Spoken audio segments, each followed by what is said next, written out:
নমস্কার বন্ধুরা, কেমন আছেন আপনারা সবাই? আশা করছি সবাই অনেক ভালো আছেন। আজকে আমি আপনাদেরকে তৈরি করে দেখাবো সুজির খোলচা পিঠা। অসংখ্য লেয়ার যুক্ত আর তার সঙ্গে একদম কাগজের মতো পাতলা তৈরি হবে এই সুজির তৈরি খোলচা পিঠা।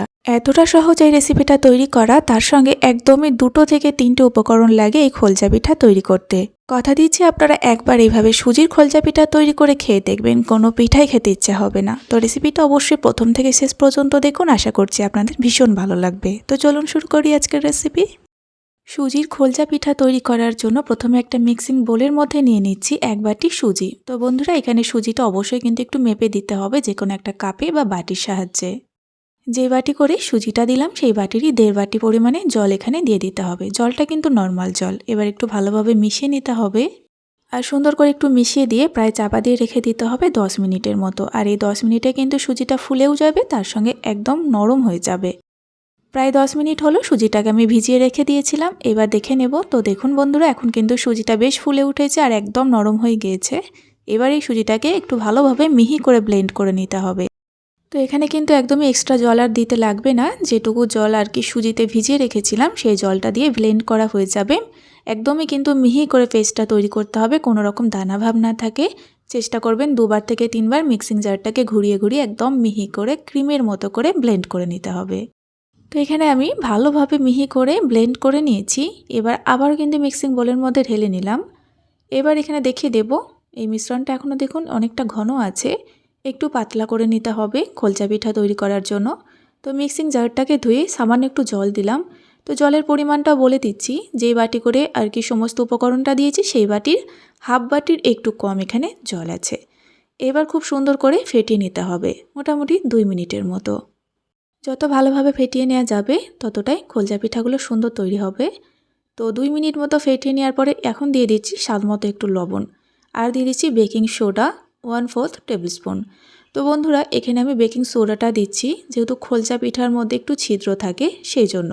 এটা কিন্তু সম্পূর্ণ অপশনাল, আপনারা এই বেকিং সোডা ছাড়াও তৈরি করতে পারেন। তো এবার দেখুন লবণ আর বেকিং সোডাটাকে একটু মিশিয়ে নেব জাস্ট 1 মিনিট মতো।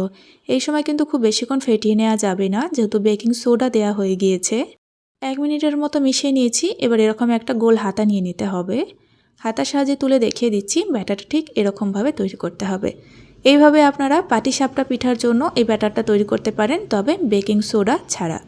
এবার আমি খোলচা পিঠা তৈরি করার জন্য তাওয়াটা ভালোভাবে গরম করে একটু সাদা তেল ব্রাশ করে দিলাম। গ্যাসের ফ্লেমটাকে একদম হালকা রেখে দিতে হবে। আর তারপরে এখানে 1 হাতা মতো ব্যাটার দিয়ে দিলাম। আমি হাতার মাপটা একটু বাড়িয়ে নিয়েছি, প্রথমে হাতার মাপটা একটু ছোট মনে হয়েছিল, তো এরকম একটা বড় হাতা দিয়ে দিলাম। এবার দেখুন ব্যাটারটা দেওয়ার সঙ্গে সঙ্গে একদম ছিদ্র ছিদ্র তৈরি হয়ে গেছে। আর কিছুক্ষণের মধ্যে দেখবেন ওপরের পোর্শনটা শুকিয়ে যাবে, পিঠেগুলো খুব সুন্দরভাবে উঠে চলে আসবে। খুন্তি দিয়ে নাড়াচাড়া করারও দরকার পড়বে না, হাত দিয়ে কিন্তু পিঠেগুলো তোলা যাবে। মোটামুটি 1 মিনিটের মধ্যেই দেখবেন পিঠেটা রেডি হয়ে যাবে। আবার এখানে একটা পিঠে তৈরি করে দেখিয়ে দেব, খুবই তাড়াতাড়ি তৈরি হয়ে যায়, শুধুমাত্র ব্যাটারটা বানিয়ে নেওয়ার অপেক্ষা। খুব সুন্দরভাবে তৈরি হয়ে যায়। দেওয়ার সঙ্গে সঙ্গে একটু অপেক্ষা করবেন, দেখবেন ঠিক এরকমভাবে ছিদ্র ছিদ্র তৈরি হবে। তারপরে কিছুক্ষণ পরেই দেখবেন রুটিটা নিজে থেকে কিন্তু উঠে আসবে। একটু সাইডগুলো যদি মনে হয় আটকে যাচ্ছে, খুন্তির সাহায্যে এইভাবে একটুখানি ছাড়িয়ে ছাড়িয়ে নেবেন, তাহলেই দেখবেন পিঠাটা খুব সুন্দরভাবে উঠে আসবে, হাত দিয়ে আপনি তুলে নিতে পারবেন। আমার মনে হয় এর থেকে সহজ পিঠার রেসিপি আর হয় না।